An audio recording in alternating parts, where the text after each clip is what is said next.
Grace to you and peace from God, our Creator, our Redeemer, and Sustainer.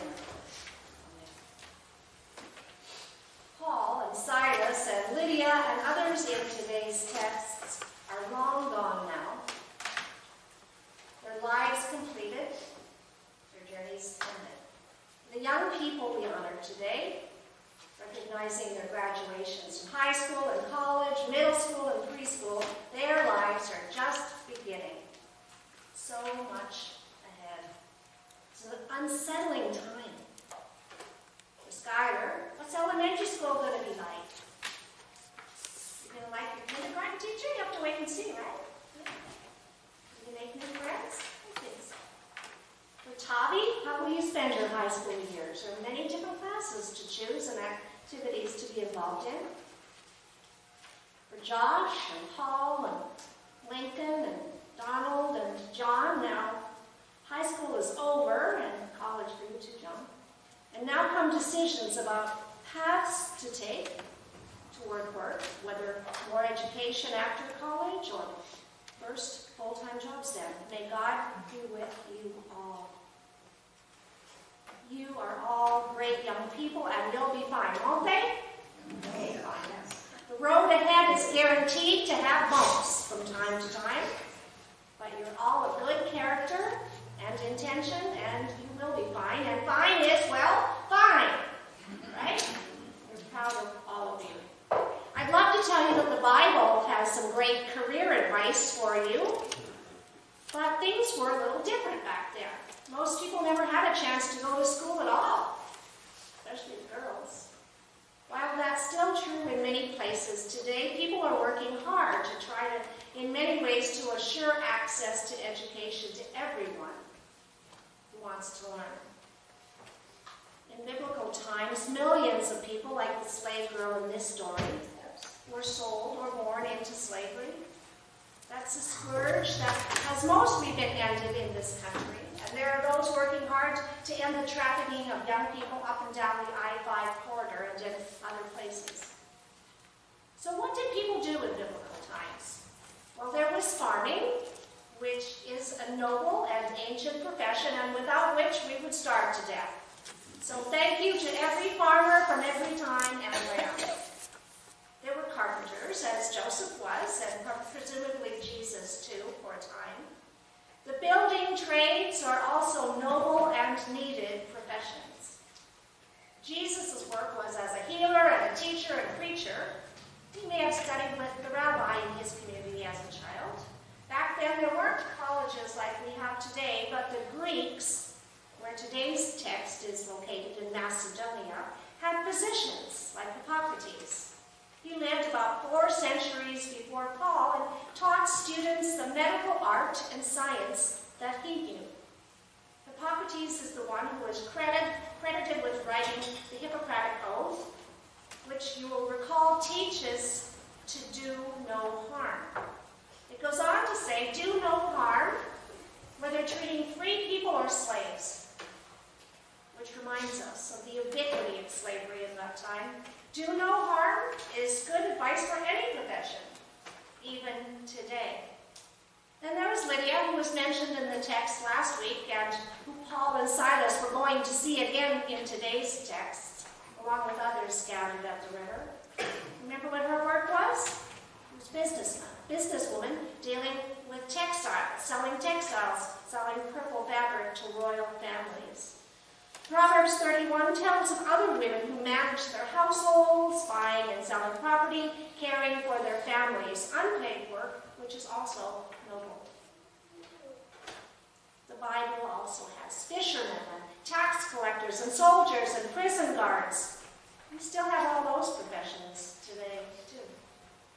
Now, to be sure, some things have changed a lot. There was nothing back then that used electricity. No computers or cell phones, no TV or movies, not even radio or those telephones on the wall. Remember that? If you wanted someone far away to get a message, somebody would have to carry the message in person. Mail delivery people are carrying on a tradition which email and texting has cut into. Amazon is doing what it can to keep the post office alive. But drones may be changing that in the future. Who knows? There are so many different choices for how to earn a living today. And the fact is, all of these choices are hard. Which classes best help you prepare for the future? Which jobs should one apply for to get where one wants to go? What work interests should one pursue during the summers or after graduation? No matter what our age, young or old, we want to be engaged with our lives in a way that makes a difference. That doesn't stop when you retire either. Many retired people are volunteering their time to help children learn. I'm looking at Marlene and Virginia. You all spend a lot of time and continue to do things that help kids.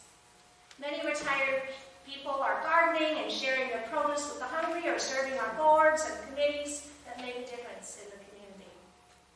While Hippocrates said, "Do no harm," Jesus' career advice was this: do good to others. Do unto others as you would have them do unto you.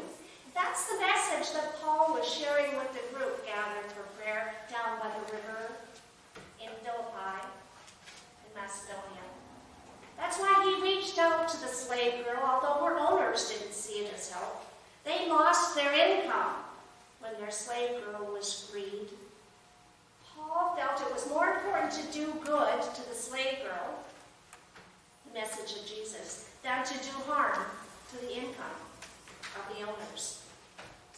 So what was Paul's job? He did the same thing as Jesus. He was a wandering preacher who went around telling people about God's love and care for them. There's a statue of an itinerant preacher on the Oregon Capitol grounds, of a Methodist minister on a horse, you've probably seen it, with an open Bible on his lap, reading as the horse knew the route. Wow, talk about self-driving transportation. The circuit rider, the statue is called. Paul was that kind of guy. And I'm glad he was, for his life and letters preserves much about the early church and gives us much wisdom still needed today. It was Paul who said, "If I speak in the tongues of mortals and of angels but do not have love, I'm a noisy gong or a clanging cymbal. If I have prophetic powers, like that slave girl, and understand all mysteries and all knowledge, if I have all faith so as to move mountains but do not have love, I'm nothing. If I give away all my possessions, and if I hand over my body so that I may boast, but do not have love, I have nothing.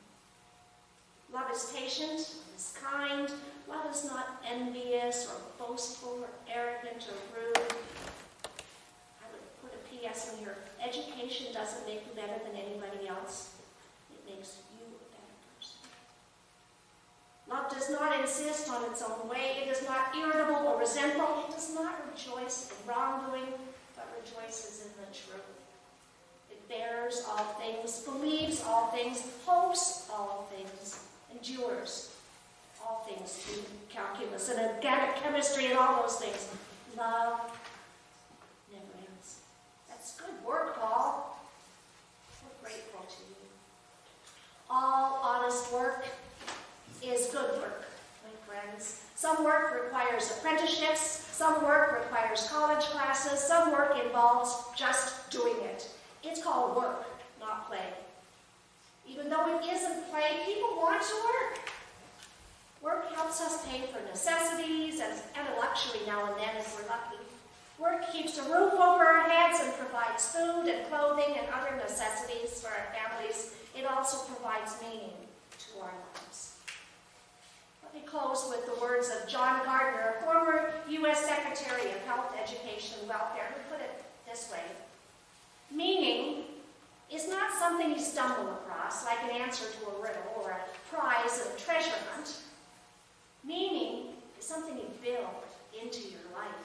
You build it out of your own past, out of your affections and loyalties, out of the experience of humankind as it is passed on to you, out of your own talent and understanding, out of the things you believe in and the people you love, out of values for which you are willing to sacrifice, The ingredients are there. You are the only one who can put them together in that unique pattern that will be your life. Let it be a life that has meaning and dignity to you. If it does, then the particular balance of success or failure is of less account. So friends, let us take the experience of humankind as it is passed to us by our families, by our teachers, and by those who have gone before, like Paul. Yet let us use those values to build lives of meaning as we contribute to the greater good. All honest work is good work. May God use our gifts and talents in ways that unfold over time as we continue to grow and learn our whole lives long. Thanks be to God. Amen. Let us remain seated and sing together hymn number 8 in the new hymnal, Come to the Day.